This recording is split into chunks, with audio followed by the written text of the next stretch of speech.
my worst day in Vietnam, I should say my worst 4 days in Vietnam, were Thanksgiving Day and the days that followed. That was the fiercest firefight that I had ever been in. It is a well-documented battle. And I guess the best comparison I could give someone is if they saw we were soldiers once and young, then the intensity of that battle and the close proximity of the enemy, that's where I was. Not I Drang, but that's the battle, the type of battle that I was in. Thanksgiving Day started off at about 3:30 in the morning with a wake-up call, an urgent call to meet with the company commander.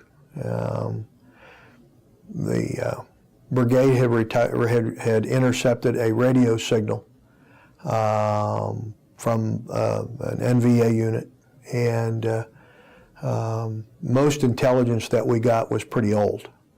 Well, this was minutes old, and so we were told to get our gear and get the troops up, that we were going to go on a search and destroy mission, a company-wide, not a platoon. The company, the battalion, was going to go on the search mission, and so we departed at about 6 o'clock in the morning, 0600. Got on the helicopters and went into the LZ, which was not hot, and then began to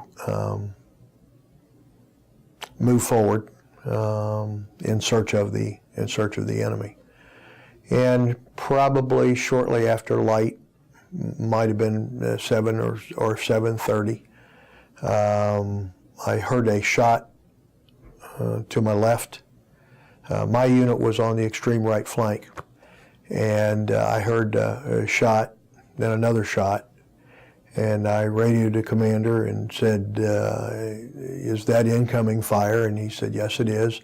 He said, "Take your platoon and maneuver it to the northwest." We were heading kind of north, and he said, "Move your unit to the northwest." So we began to swing around, and as we swung around, there was more fire. And when my platoon got up to very close to a hedgerow, the NVA cut loose. My recollection of those 4 days and what I read in after-action reports and articles on it vary somewhat.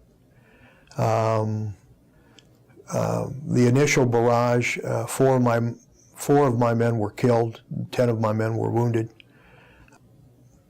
Until we could put suppression fire on them, we were pinned down. We were able to, after probably about an hour and a half, move, and I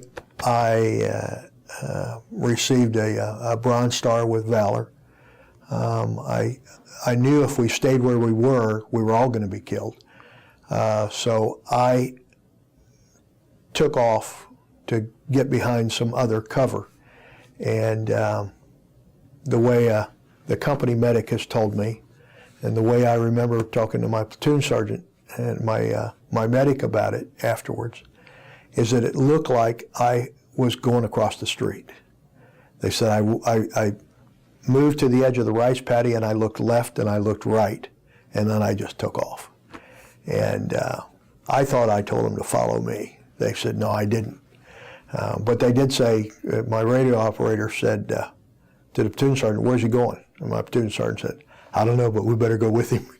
And so we were out of the immediate fire, and we moved to a more secure position. And then we continued to, then we were able to gather with the rest of the unit and continue to pursue the enemy.